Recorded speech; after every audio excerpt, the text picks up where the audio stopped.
Post-apocalyptic games are a well-established genre in the gaming world. The first thought that comes to mind when talking about this type of game is generally zombies or nuclear disasters. But these are not the only themes that can be seen in this particular archetype.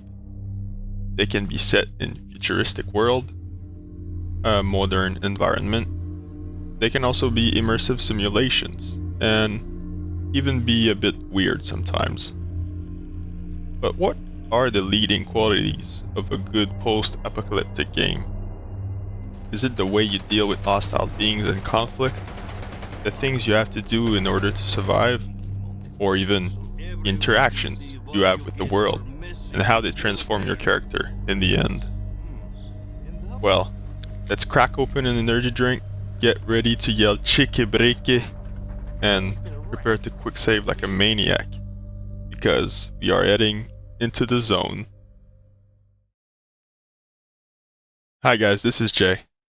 Since this is an analysis of the series, I will talk about pretty much all of the mechanics in the games, although it will be more focused on the OG trilogy. Keep in mind that this video is based on my opinion and my understanding of the multiple games. You may have seen some things that I did not, or have a different perspective on certain parts of the games. This means that I would like to hear other points of view from you guys. As for the spoilers, there will be a quick introduction to the world of S.T.A.L.K.E.R, the setting, and how some of the things work in the zone. But I will not talk about any key story moments or plot twists. There you go. Spoiler free for you guys. Enjoy.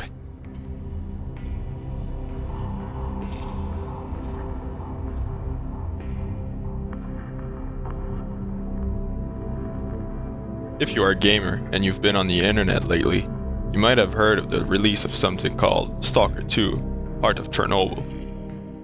And if you're a bit curious, you probably also saw that there was quite a bit of controversy around the release of that game.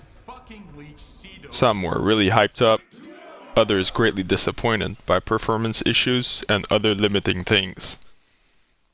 But if you ask me, all of this hype and hate comes down to one thing: the love for the franchise, the love of the zone. And the start of this love story goes way back to S.T.A.L.K.E.R gaming days. We're talking 2007. You're back from school and you boot up COD 4 to talk some shit on Xbox Live. Or you just came back from a midnight release with a couple of buddies and you spent all night playing Halo 3 on LAN. You know, simpler times.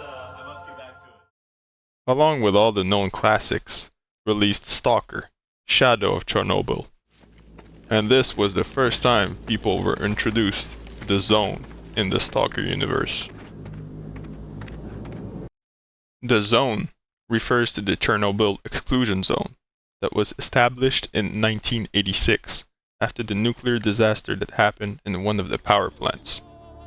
This event made all of the surrounding area highly irradiated and thus uninhabitable.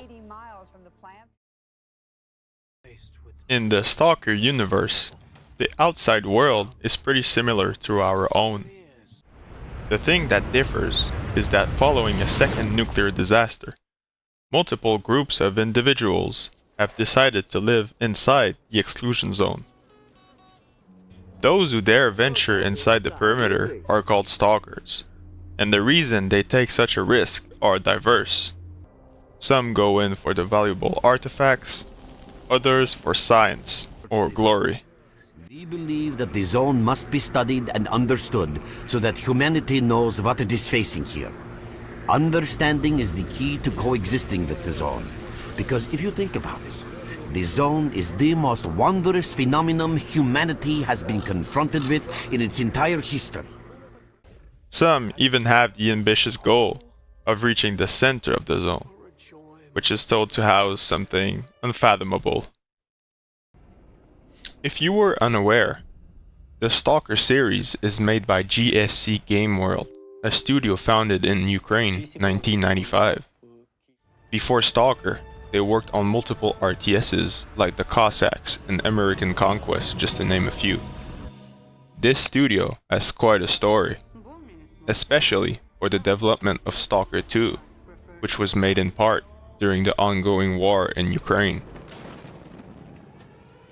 The War Game documentary details all the passion, determination, love and grit that went into this project.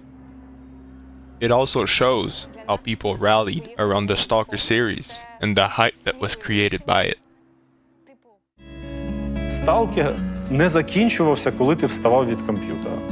Свобода или долг? Робили дуже багато різних локальних івентів для S.T.A.L.K.E.R Fan Community. Ottelusäännöt ovat hyvin yksinkertaiset. Viimeinen mies pystyssä voittaa. Він створив стиль життя. А це набагато більше, ніж просто гра. It is something truly awesome to behold, and I highly recommend it.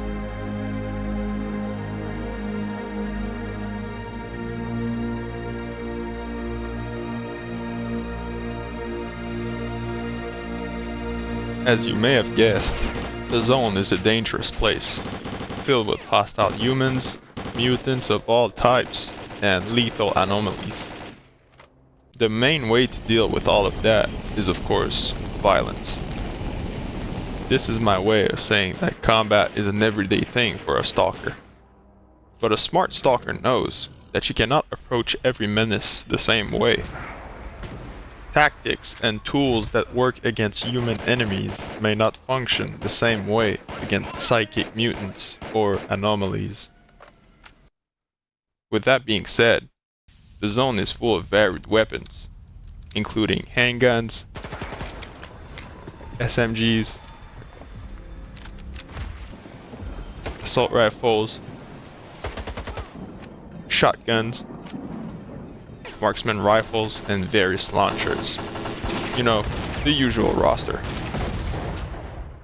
Some of these weapons are customizable with silencers, scopes, and in some cases, mags.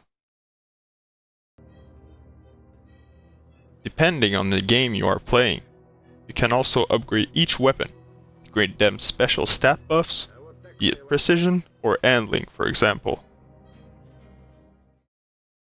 If you ever played an FPS, you know that there are some key things that must be achieved in order to make the combat intense and satisfying.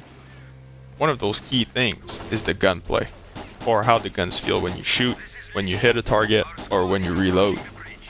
And of course, how you and the character do all of those things. Let me tell you that for a trilogy that was made in 2007 to 2010, they did an excellent job. That is also true for the latest entry. The hits are rewarding, with headshots killing most enemies outright, and each gun feels unique. In the original S.T.A.L.K.E.R, the mechanics linked to shooting can be a bit of an acquired taste. When I first played Shadow Chernobyl, I knew that not everybody would like how things are handled.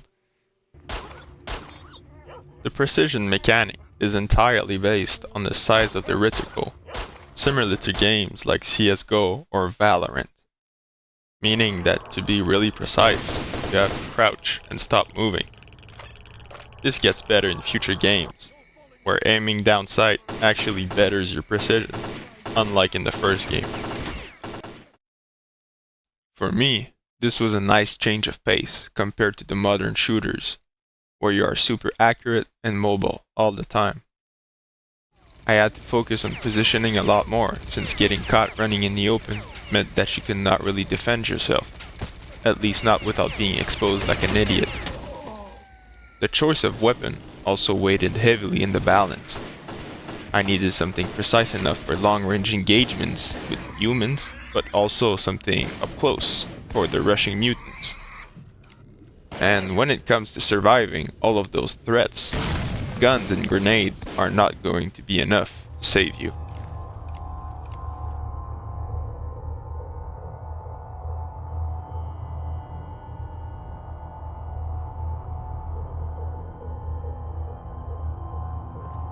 The suits and helmets are your first line of defense against all the horrors of the zone. They will add different values to your resistance. So, depending on what kind of approach you want to take, you may want to choose a specific suit or helmet. Some give you more environmental and psi protection, while some focus on stopping bullets and close-range attacks. With that being said, a good balance is always advised in the zone.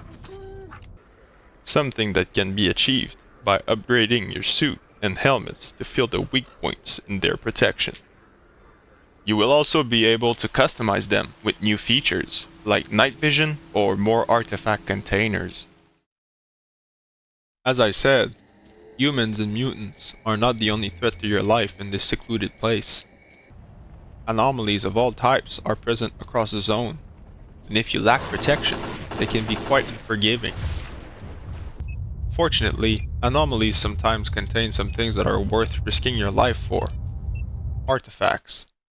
Items of varying powers that come at the cost of radiation. Going from enhanced resistance to wound healing, these artifacts are one of the Stalker's best friend.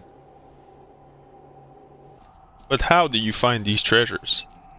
Each Stalker who wants to live more than 5 minutes in the zone has a scanner on him. This device will warn you when you are close to an anomaly. Furthermore, it is used to pinpoint the exact location of artifacts in a given area. Without it, they are almost unfindable. When exiting an anomaly, you may find that the value of the little bars in your HUD have changed. This may be due to the fact that you have taken radiation damage, in this case the meter, taken damage in red, or lost stamina in blue.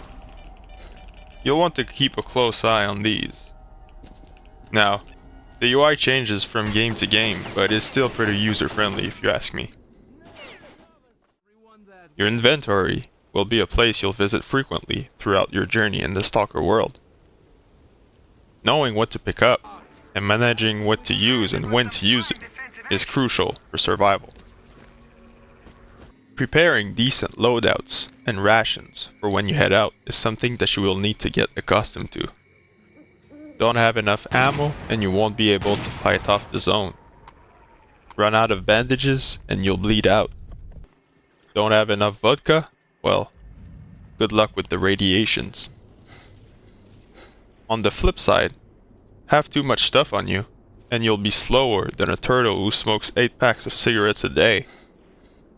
And like I said earlier, artifacts play a crucial role in your Stalker loadout, since they buff certain stats, so be sure to use them to your advantage. As you might have guessed, you are not the only Stalker in the zone. This means that the others will play a crucial part in how you survive, or in how you die. Last chance, man. Either you're with us, or you die with these rats. Just try it. I'll bury you right here. I see. Let's get to work, boys.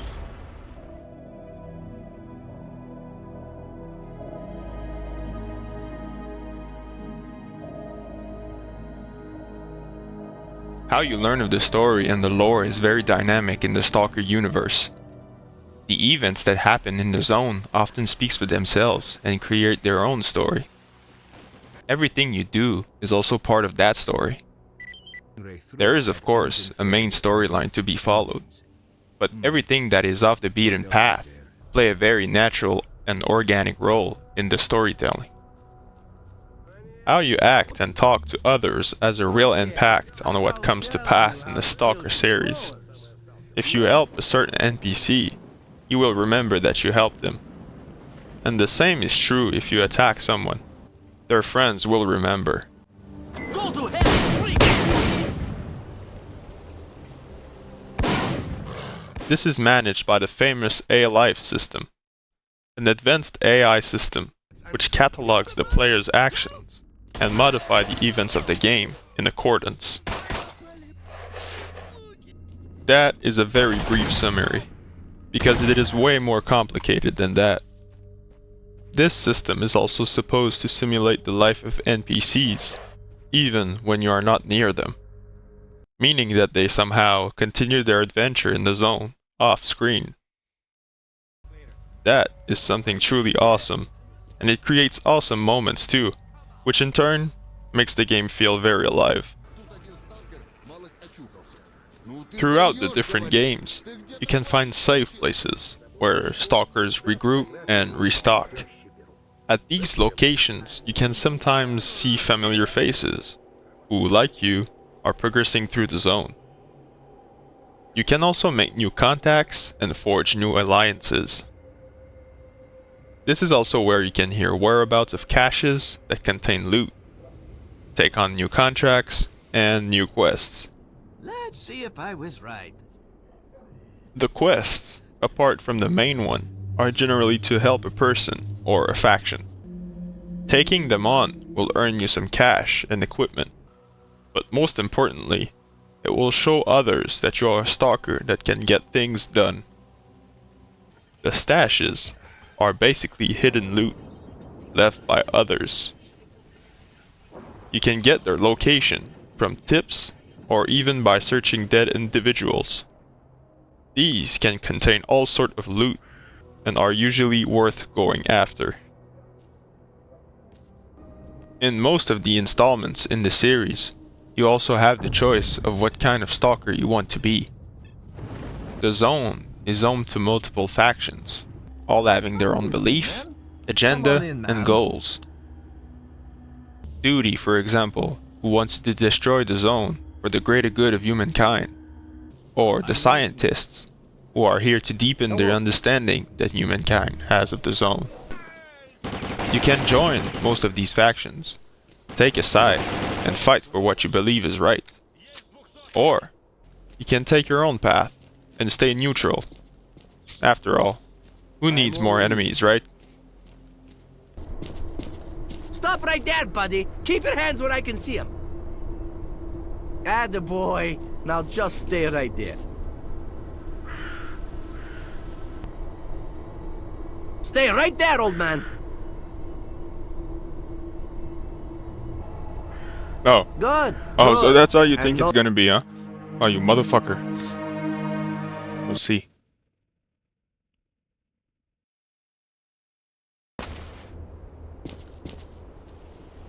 There's your fucking money. Some of these factions are sworn enemies, like Duty and Freedom, who will most of the time shoot each other on sight. Others are more nuanced, like the mercenaries for example, who will fight where the money leads them. When you are roaming the zone, you can see multiple encounters happen. These can be between aforementioned factions, or between humans and mutants. Sometimes mutants even hunt each other. This is another way that the A-Life system breathed life into the game. It feels alive, and you feel part of something bigger than yourself. A lot of games are similar to S.T.A.L.K.E.R, and yet, none of them are able to capture that same feeling, that thing that makes it special. Be it the way the encounters work, the fight for survival, or the world building, S.T.A.L.K.E.R is something truly unique. These are the kind of games that you really need to experience for yourself. I simply can't do them justice. So, take me to my word and go take a chance in the zone. Only then will you truly understand why the S.T.A.L.K.E.R series is one of the most beloved franchises ever created. Thank you guys for watching. If you think I missed some elements or that I got some of them wrong, feel free to start the discussion in the comments. I would love to talk anything S.T.A.L.K.E.R with you. If you enjoyed the content, feel free to drop a like and subscribe. All of this helps a great deal and is appreciated. It's also a good way to make sure you don't miss the next part of our odyssey.